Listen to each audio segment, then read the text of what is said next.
Join Sam and Will as they bring the Bible's stories to life through historical evidence and try not to feel out of place in a car garage, all while bringing you Under the Hood. Welcome to Under the Hood. I'm your host, Will. I'm here alongside Sam. Sam, what are we talking about today? Today we're going to be talking about something that Jesus says in the Sermon on the Mount. That's a very famous expression where he looks to his church and he says, "You are the salt of the earth, you are the light of the world." And what I want to do in this episode is just unpack that and show how they would have heard that in the first century, the significance of salt and light, and what we can take away from it to incorporate in our own lives. Yeah, because we really have to think about it. Because someone comes with me like, "You're the salt," and I don't know that Jesus said that or anything that we're about to talk about now. It's like, Yeah. all right. You hear that today when people say, "Oh, he's salt of the earth." You just think like, "Oh, he's a good neighbor. He loans you his tools. Like he's good. He goes out of his way to help people." But why would you refer to him as salt? It's like, oh, he's the oregano of the world. Like we don't have a context for what that means. But this is what Jesus says. Back in Matthew 5:13, he says, "You are the salt of the earth. But if salt has lost its taste, how shall its saltiness be restored? It's no longer good for anything except to be thrown out and trampled under people's feet." And so what I want to do, and this is going to be kind of rapid fire as to how they would have seen this, but salt was something that was extremely valuable in the ancient world. In fact, like the Roman soldiers oftentimes were paid with salt. Oh. The word that we take for salary comes from the Latin salarium, which, or you hear salinity measures what? Saltiness. Or you'll hear the expression, is that person's really worth his salt, right? Because in the ancient world, this is what you were paid with because salt was seen as so incredibly valuable. But why? Like think about all the uses of salt in the ancient world that we kind of take for granted. One, yes, it adds flavor. Mm-hmm. Like I don't know if you've ever had a steak without it being seasoned or salted. Yeah. It's not as good. Like you add a little bit of salt and it brings out the savory nature of the steak. Like it'll take away bitterness of something that's bitter. Like if you spit salt in something like coffee, it takes away bitterness. I don't know if you knew that, but like other things, it amplifies and enhances sweetness. So like all of a sudden you'll notice that there's like sea salt chocolate everywhere. Yeah. Well, why? It enhances all these things. So in the ancient world, that was precious. That's still true today. So what do you take away from that? Like if Jesus is saying you're the salt of the earth and you think about it in terms of you enhance flavor, what does that mean that we should be? Like we bring more value to things. We bring more value to things. We bring beauty out of things. So you could have really awesome chocolate, add a little salt to it, it becomes even better. You could have the best class of steak that's out there, throw a little salt on it, it makes it better. Anything that's bitter and rough, you put a little salt in it and it reduces the bitterness. So what does that mean for me? That means that if I'm the salt of the earth, my job is not to transform anything. I'm not making it, from a steak into something else. But my presence in the midst of things brings out more flavor. It brings out more beauty.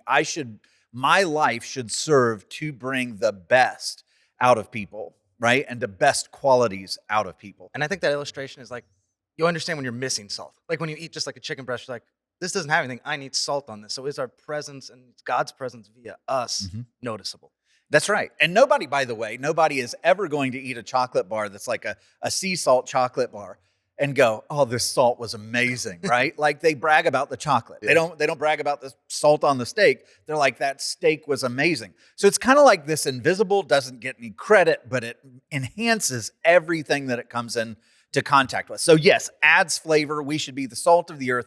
That's one thing. But another thing that they used salt for in the ancient world, in addition to salary and flavor, was an antiseptic.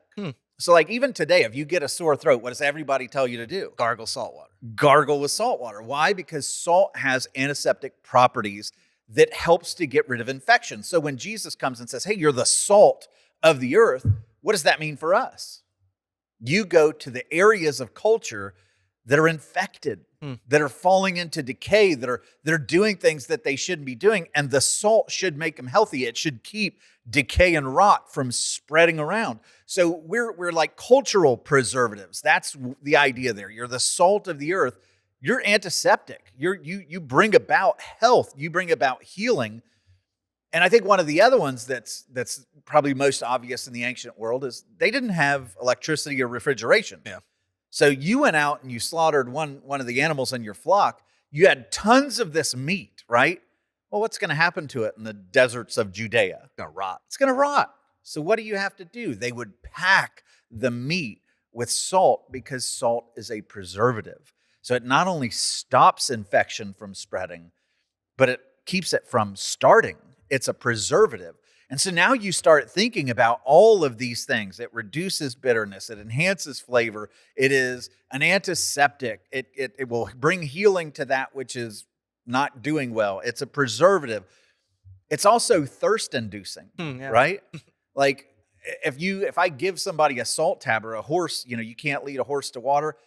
Give them a salt tab and let them lick on that for a little while. And guess what that horse is going to want? Water. It's going to be desperate for water. And so there's an element to this where when you're the salt of the earth, what's your role? You make everything more beautiful. You bring flavor to everything, all of those things. But in addition, your purpose is to make people thirsty, to recognize that they're not satisfied with the way that the world is, that they need living water, and there's something that they are lacking. So in that, you see salt would have had so much meaning to the people of the first century that are in Jesus's audience. And that wasn't a new thing for Jesus to say. Like, Jesus just didn't say this. It's in the Old Testament as well. Yeah. So salt is also considered something like Google this or look a Bible concordance and see the covenant of salt. Like there are multiple times in the Old Testament where the covenant with God is referred to as a covenant of salt. And you're like, what? What is that about? Well, we've already talked about it. What does salt do? It makes things persevere. It makes things last. So when they say that God has entered into a covenant of salt with us, the idea is this is going to last. It's not going to rot. It doesn't decay. It doesn't erode. Another thing that they would do in the Old Testament with salt is when they would go to the altar and they would offer up an offering and they would put it on the altar of flames and this thing would be burned up. One of the things that Leviticus, which is, all about how to do the priestly things, how to offer sacrifices and whatnot. Leviticus 2:13 says, with all your offerings, you shall offer salt. And you know the reason why? When you take something and you spread salt all over it, it won't burn. And if it burns, it'll burn much slower. And so it makes this offering last longer. And so I want to show you a little bit of a demonstration of how that works, because salt is a fire retardant. So let's look at this. All right, so what I want to show you is like when they would go and they would offer up a sacrifice, they would douse the animal with salt and then they would light it on fire. And rather than it consuming in this huge burst of flames, it would burn slower. So what I want to show you is if you take this, sprinkle salt somewhere in the middle. There you go.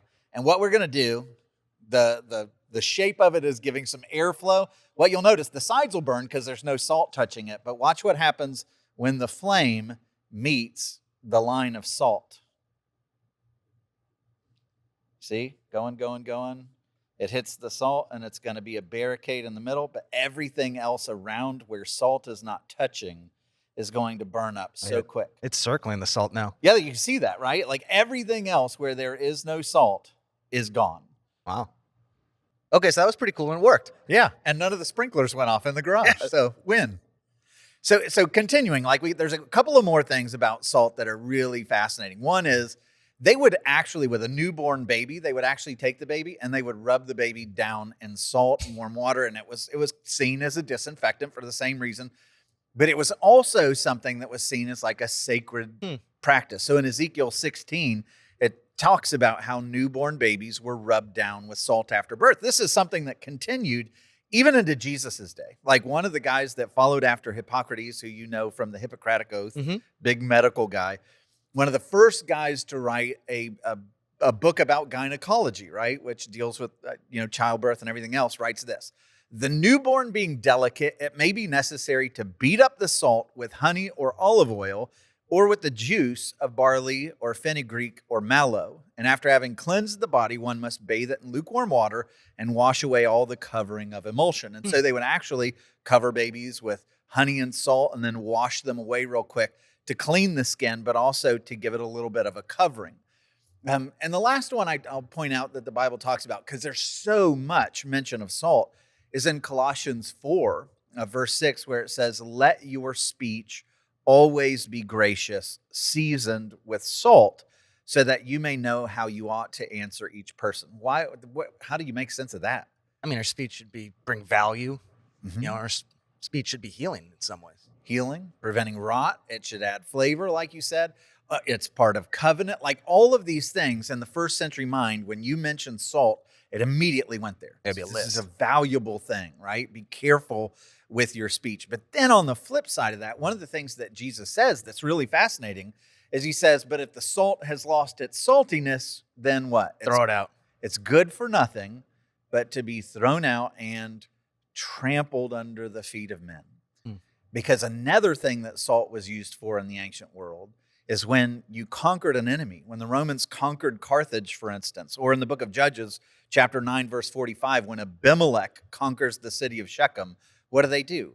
They go out to all the farmlands and all the fields and they throw salt all over it. And what happens? It's dead. They're dead. They're barren. You can't grow anything in ground that has high salinity. Like it will not grow. And so what Jesus is saying is, like, you're called to be the salt of the earth and you're called to live for all these good purposes, to add flavor, to make things better, to disinfect, to be a preservative. All those things are really beautiful. But if you're not doing your purpose, but you're calling yourself a Christian and not doing those purposes, what are you actually doing? Bringing death. You're preventing life because people look at you and say, there's nothing different about you. Why would I want Christianity? If they live like that, like they're not a blessing. They don't bring flavor. They're not a preservative. There's nothing beautiful about them. So Christianity becomes something that's actually not desirable and you prevent life from emerging. You're like the salt that's scattered out in the fields that's trampled over by men that yields death. And so then from that point, Jesus moves from salt to light. And it's a lot of the same stuff, but it's really, really beautiful. So in Matthew chapter 5, verse 14, Jesus says, you are the light of the world. A city set on a hill cannot be hidden, nor do people light a lamp and put it under a basket, but on a stand, and it gives light to all that are in the house. In the same way, let your light shine before others, so that they may see your good works and give glory to your Father who is in heaven. And so that begs the question, okay, we looked at salt and what everything that salt means, and it's a lot. What does light mean? Like when God calls you the light of the world, if you're his, what does that mean? I mean, light brings sight. Light brings sight. Light does so many functions, right? And God, by the way, is repeatedly referred to as light. Jesus will say, I am the light of the world, right? Or you look at 1 John 1:5, it says, God is light. The Psalms talk about how God shines forth. All of these things like describe light, but what does it mean? Light has a form, but it's not seen, right? Yeah. So think about that in terms of God. Like light has a form, but you can't see light waves moving and doing their thing. It can't be felt apart from warmth. It illuminates like you're talking about, like you walk around in darkness, you can't see. Suddenly the light comes on and now you have the wisdom to know how to navigate the room, right? It brings wisdom. It sustains all life on earth. If the sun goes out, We're gone. we're done. Like all plant life, all human life, fish life, all life on earth is gone because the light of the sun sustains all life on earth. It always triumphs over darkness. So think of these in the categories of God, okay? Has a form, it's not seen. It moves, but it can't be felt apart from its warmth. It illuminates, sustains all life, always triumphs over darkness. You'll never shine light into darkness and the shadow goes, no, not now. Yeah, you don't flick a light switch and it's like, no, not today. Yeah, like the darkness just triumphs. It doesn't happen. And then the other one that I love, because this is very much like the salt. What does salt do? It comes and it brings beauty out of everything around it, right? Well, light is the source of all beauty. Like we walk around and we go, oh, that's a pretty dress, or oh, look at that landscape. Look at all the colors of the trees changing in fall. Like, and we notice the colors and we give glory. Like we celebrate the tree or we celebrate the clothing, but turn off all the light. Yeah. And it has nothing in and of itself to make it beautiful. You turn light on and all of a sudden it makes that dress beautiful. It makes the landscape beautiful. But you don't go, wow, that light is so amazing, right? Yeah. So the light exists to make everything else around it known and everything else around it beautiful. So now think about what if you're the light of the world. Yeah. What does that mean about what you do? You bring illumination. You make beauty stand out. You bring warmth. You do all those essential functions. And here's the thing that I love, because it's a great, like a philosophical thing. But light is not the absence of darkness. Okay. Right? Light is a thing. It moves. It has form. It has waves. It's a thing. But darkness is the absence of light. Darkness is not a thing. Yeah. It is empty. It's formless. It's lifeless. It's dreadful. It's stagnant. It doesn't exist. It's just the absence of light. It's idle, but light is radiant. It's overcoming. It's powerful. It does all of those things. And so when you put those two together, salt and light, what jumps out at you? What does that mean for you? I think just like what you're saying, it's an activity. Like there has to be movement to it. Mm-hmm. Like light is always moving. We have to go into those places. It's not just they stumble upon them, but we're called to something. Yeah. And I love the fact that there's an inherent humility in what Jesus is saying. It's like I said, you don't go into something and be, oh, this salt was amazing, right? Yeah. Or you don't look at something and go, the light. Wow, that light.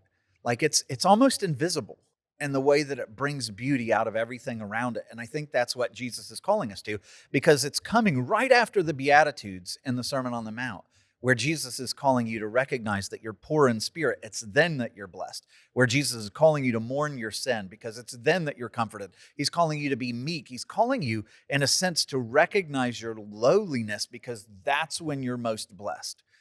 And then he calls you salt and light. And I think that's where this comes from.